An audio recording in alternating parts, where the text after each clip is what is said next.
बोले। नमस्कार, मैं हूं राजेश। बहुत बहुत स्वागत है आपका हमारी इस खास बातचीत में और मुद्दा में। आज हम बात करेंगे विधानसभा उपचुनाव को लेकर। किस तरह से देश में फिर एक करवट बदली है, राजनीति किस दिशा में जा रही है और यूपी में आखिर क्या हुआ जो समाजवादी पार्टी को इस तरह सफलता मिली। ऐसे तमाम और सारे मसले होंगे पूरे देश को लेकर। और हमारे साथ बातचीत करने के लिए मौजूद हैं समाजवादी पार्टी के वरिष्ठ नेता और सांसद नरेश अग्रवाल जी। सर, आपका बहुत बहुत स्वागत है हमारे इस खास बातचीत में। क्या इस तरह का आकलन आपको पहले था कि विधानसभा उपचुनाव के जो नतीजे आएंगे इस तरह से यूपी में फिर आप एक बार बाउंस बैक करेंगे? देखिए, जिस समय लोकसभा के चुनाव हो रहे थे उसके 3 महीने पहले हम लोगों ने पार्टी के हाईकमांड से कहा था कि यूपीए सरकार का समर्थन देना सुसाइडल है। जनता में यूपीए सरकार के प्रति घृणा है, आक्रोश है। आम जनमानस को इससे भ्रष्ट सरकार नहीं दिखाई देती है। सभी निगेटिव पॉइंट उनके साथ थे। हम चाहते थे कि हम लोग इनसे अलग हो जाएं, ये संदेश न जाए कि हमारी वजह से सरकार चल रही है। लेकिन चलिए, जो भी उस समय निर्णय हुआ उसका नतीजा था कि हमको भी सजा भुगतनी पड़ी और पिछली चुनाव में भारतीय जनता पार्टी 73 सीटें उत्तर प्रदेश में ले गई। लेकिन अगर भारतीय जनता पार्टी सोच रही कि उनके करिश्मे से सीट मिली है तो फिर भाजपा को भी गलतफहमी है।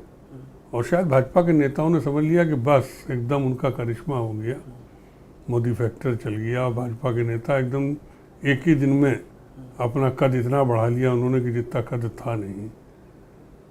उपचुनाव जैसे ही आए, अब तो हम सरकार के विरोध में हैं, हम कहीं किसी को समर्थन नहीं दे रहे हैं, तो जनता ने फिर हमको स्वीकार कर लिया। और ये एक बात मान लीजिए, उत्तर प्रदेश का नेता मुलायम सिंह हो सकता, दूसरा कोई व्यक्ति नहीं हो सकता। ये जनता ने इस चुनाव में, उपचुनाव में साबित कर दिया। तो क्या ये माना जाए कि जो नरेंद्र मोदी का जो एक करिश्मा था, एक जो कहा जा रहा था कि वेव है, वो क्या धीरे धीरे फेड आउट हो रहा है? देखिए, वो करिश्मा बना यूपीए सरकार के मारे। जिस तरह कांग्रेस के नेताओं की बचकानापन हो रहा था, जिस तरह सरकार के निर्णय हो रहे थे, अन्ना हजारे ने जो आंदोलन किया, ये लगा कि सबसे भ्रष्ट सरकार है, सरकार भ्रष्टाचार छुपाना चाहती है। आतंकवाद अपनी चरम सीमा पर था, महंगाई थी, बेरोजगारी थी। ये सारे फैक्टर को नरेंद्र मोदी जी, मैं इस मामले में तारीफ करूँ उनकी कि वो एक अच्छे नेता कलाकार हैं जिन्होंने मंच पर उन चीज़ों को कैश कर लिया और मोदी फैक्टर देश में चल गया। लेकिन आज सिर्फ 100 दिन के बाद वही अगर सपना टूट रहा है तो फिर बीजेपी वालों को सोचना चाहिए कि आखिर हमें क्या करना चाहिए। क्या इसको माना जाए कि कहीं न कहीं जो मौजूदा सरकार है उसकी, उनके जो कामकाज हैं, अभी तो 100 ही दिन से कुछ ज़्यादा हुआ है, तो क्या उसका एक संकेत कहीं न कहीं मिल रहा है कि वो राइट डायरेक्शन में नहीं चल रहे हैं? बिल्कुल सही बात है। कोई निर्णय नहीं हो रहा, कुछ समझ में नहीं आ रहा है सरकार किधर जा रही है। पाकिस्तान रोज हम धमकी दे रहा है। मोदी जी मंच से कहते थे हमारे घर एक सैनिक का सर कटेगा, सैकड़ों कट जाएंगे। सैनिक के तो हमारे सर कट रहे हैं, किसके और कट रहे हैं। चीन रोज घुसपैठ कर रहा, हम वार्ता जारी करें। और सबसे गलत काम हुआ, मोदी जी ने अपनी नौबत में पाकिस्तान के प्राइम मिनिस्टर को बुलाया। क्यों तुमने बुलाया? एक दुश्मन देश जो कभी हिंदुस्तान का साथ नहीं देता, उसको बुला के आओ भगत करना बहुत अच्छी बात नहीं है। उसी सब का नतीजा है कि जनता को लग रहा है कि इन्होंने तो खाली हमको सपना दिखाया, सत्यता तो कुछ है ही नहीं। लेकिन उसके बाद भूटान की यात्रा हुई, काठमांडू की हुई, आप जापान गए, कल से चीन की यात्रा शुरू हो रही है। तो आपको नहीं मानता कि मान रहे हैं, आपको नहीं लगता कि एक स्ट्रॉन्ग मैसेज कहीं ना कहीं वर्ल्ड वाइड जा रहा है, चाहे आपकी अर्थव्यवस्था को लेके हो, चाहे आप आंख मिला के बात कर रहे हैं जैसा वो कहते हैं। लेकिन उससे रिटर्न क्या मिल रहा है? आप कह देते हैं, जो आज अखबारों में आज कल पढ़ रहा था कि चीन हिंदुस्तान में 100 अरब 1000 अरब डॉलर निवेश करेगा। जापान तो ये सब तो हिंदुस्तान में व्यापार कर रहे हैं, हिंदुस्तान के हित की क्या बात कर रहे हैं। WTO जब से इस देश में लागू हुआ, गांव के उद्योग धंधे बंद हो गए, छोटे कारखाने बंद हो गए। हमारी उत्पादन कास्ट और उनकी उत्पादन कास्ट में इतना अंतर है कि हम वर्ल्ड में कम्पिटिटिव नहीं कर रहे हैं। तो हिंदुस्तान में ये तो बेरोजगारी बढ़ रही है, हिंदुस्तान में उद्योग धंधे चौपट हो रहे हैं। तो ऐसी नीति लागू करने से देश को क्या फ़ायदा है? मैं आज तक सरकारों को नीति समझ नहीं पाया हूँ।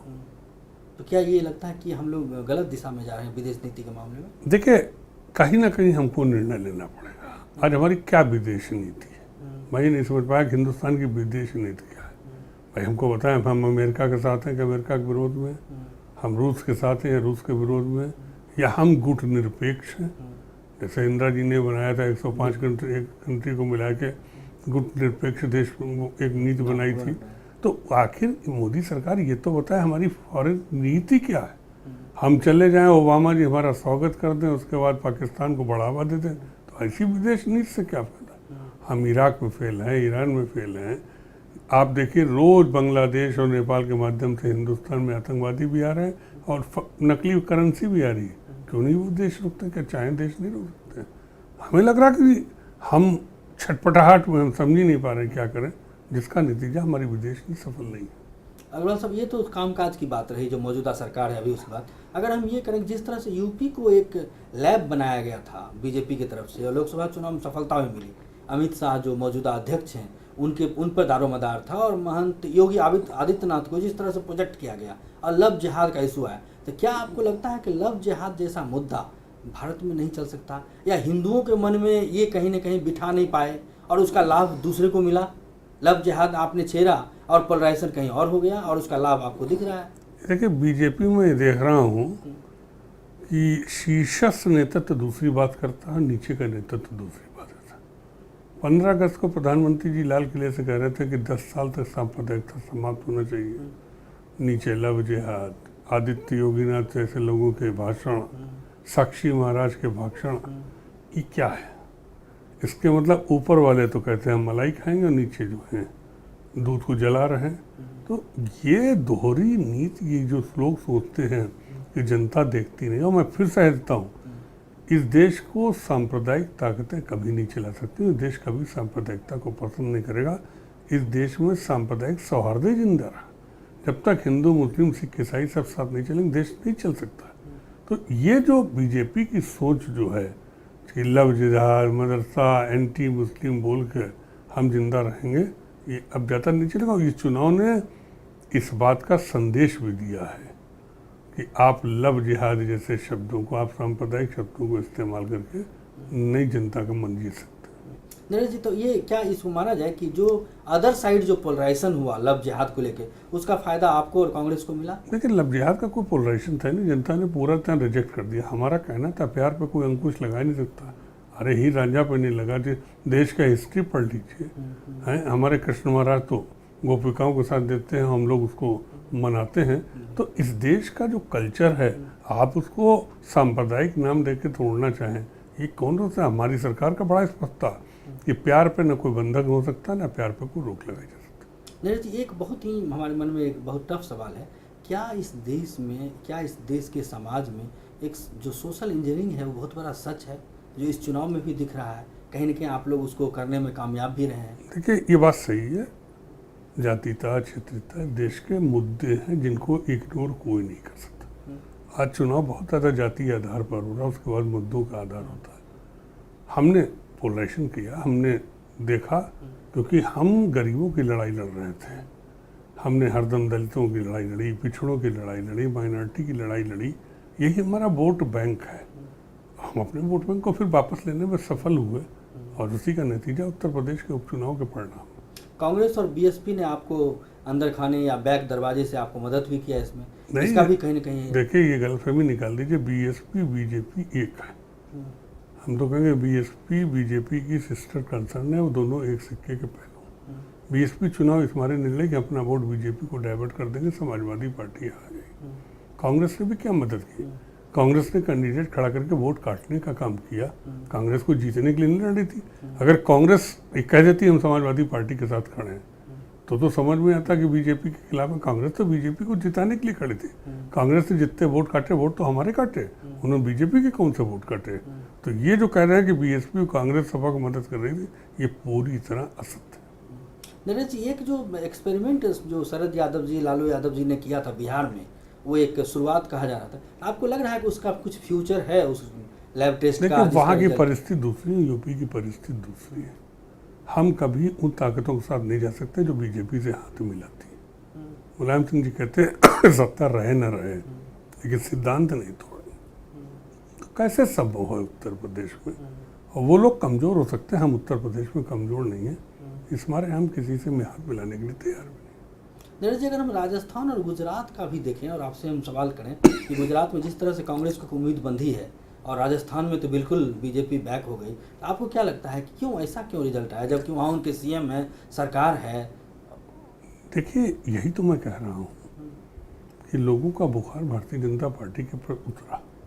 भारतीय जनता पार्टी जिस तरह तानाशाही रवैया अपनाए हुए, उनके मुख्यमंत्री हों, उनके नेता हों, वो सब समझ रहे थे कि हिंदुस्तान के राजा हो गए, जनता हमारी प्रजा हो गई। डेमोक्रेसी में राजा प्रजा का रिश्ता नहीं चलता है। डेमोक्रेसी में जनता और नेता बराबर के रिश्ते होते हैं, एक परिवार का रिश्ता चलता है। वो उन्होंने परिवार का रिश्ता न चलाकर एक तानाशाही रिश्ता जो अपनाया, उसका नतीजा परिणाम देखने को मिल रहा है।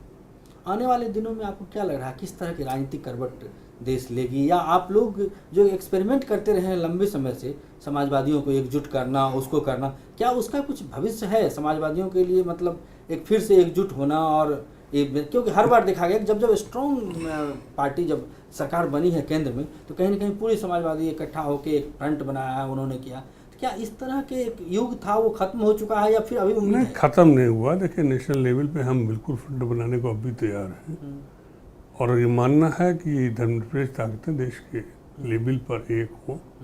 हमारा पार्टी का अधिवेशन होने जा रहा है अक्टूबर में, उसमें सब चीज़ें मुद्दों पे हम लोग विचार करेंगे।